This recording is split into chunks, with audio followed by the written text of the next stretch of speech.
Yesterday, I was up at the crack of dawn to go to a trade show. Good morning. It's 5:45 on Tuesday. See you guys. See ya. You're silly. Yeah, you're silly. You're silly and Mama's silly and I'm silly. That's true. All right, she's in front. Bye, guys.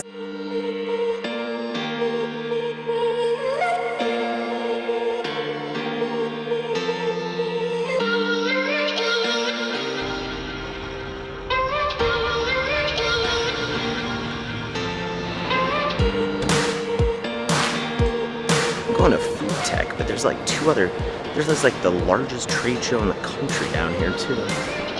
Hello. One of the first trade shows I've ever been to. And I didn't go because I'm in the food tech business. I went because people who use high-rise often tell us how important trade shows are to them. Badge obtained.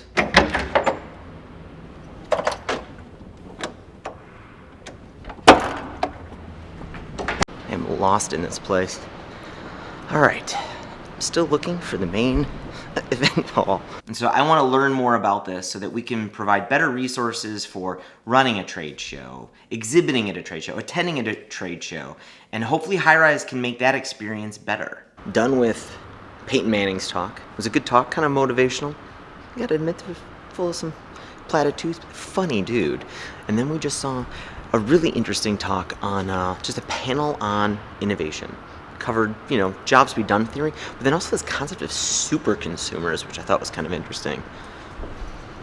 Guy's got a book I'll check out. Going there even just for a day, and a couple tips immediately struck me about trade shows. I think one of the most clever ideas I've seen yet for getting people to your booth is offering food, snacks, anything. Candy, the best one I've seen yet is ice cream.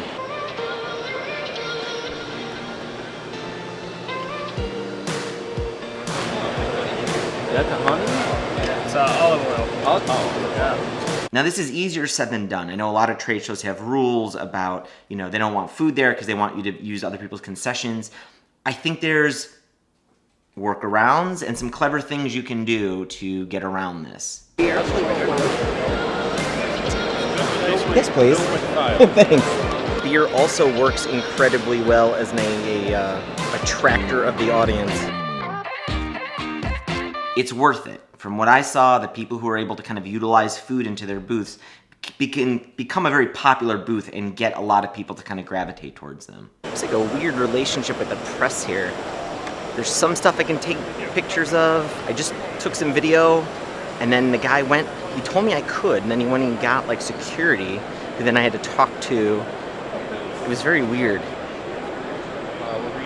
They're like worried about corporate spies or something, but they let press in here. I don't get it. The second biggest tip I have is there was a lot of people who just kind of sat there at their booth, I think hoping people were going to come to them, and people didn't. And maybe this is fine in some environments where maybe your booth is really just there for a branding exercise, or you're there just to kind of for scheduled meetings and people are going to go and search you out. And I think it would have been very easy for these people to kind of get away from their booth, step into the aisle, and start passing things out.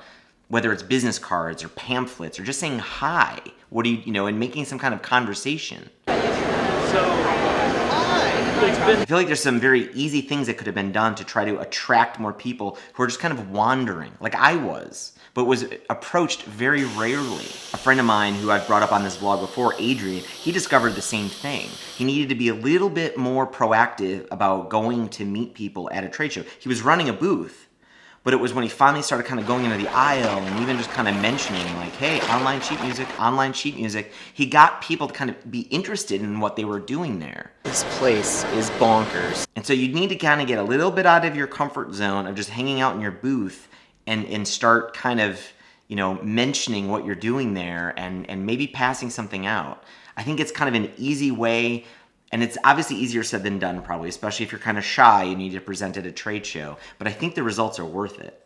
Ready to get going. It's hard to spend a whole day at a trade show. One of the striking things about this place is just how many problems everybody has similar to what we have. The folks at Nabisco who make wheat thins have the exact same problem we have, right? solid product that's been out for a while that wants to see new growth. And so it's interesting how many people are kind of chasing innovation and thinking all in, with the same goals in mind. A big tenet of this conference itself this trade show itself is just crossover. Look at what other people are doing, and maybe you can bring it in your own industry. I think they meant it a little bit more for, look at what the dairy industry is doing, and maybe you can bring it over into consumer products. But I think the bounds are actually even more wide open. Look at what the dairy industry is doing. Try to bring it into software is more like it. I don't know. So all in all, a good time. I might try to interview some people and talk to some people and see what they're up to.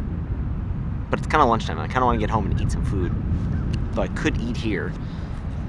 And so I actually got a lot out of this trade show and the associated kind of conference alongside it, because they were talking about the same stuff and the same problems, just in a different form. All right, time to get a lift home. And so I would maybe recommend, if, as someone who wants to educate yourself, try to do stuff like this. Start going to conferences and trade shows that have nothing to do with your business. You're a software developer, you probably go to a lot of tech conferences. Start going to a conference about dairy products, and I think you're going to pick up some interesting things. Doesn't look easy waiting for a lift. There you are. Damn it, wrong lift! It's like every day until a wrong Lyft or Uber. Still don't see this guy. Hey, letter in front of you. Dude, don't touch my car. Weird. What is wrong? A passenger or a taxi driver? Or Yeah, who? but Weird. he got out of the car. Like you getting out of my car and go, hey, let him in, and don't touch. Who are you? You know what I'm saying? Yeah. The police don't even do that. They be like, stop. Right. What are you doing? And so that's the end of part one. I'll talk more about some interesting stories I picked up there, probably in tomorrow's video. And if you dig these videos, please hit that thumbs up. I really could use all the help I can spreading. If you're on Facebook and Twitter, if you could share a link to a video or the channel, I would appreciate it. And if you're new here, please hit that subscribe button below. And I will see you tomorrow with another video about business and product design and just kind of getting through all the stuff of life and running a family. And I will see you tomorrow. Bye.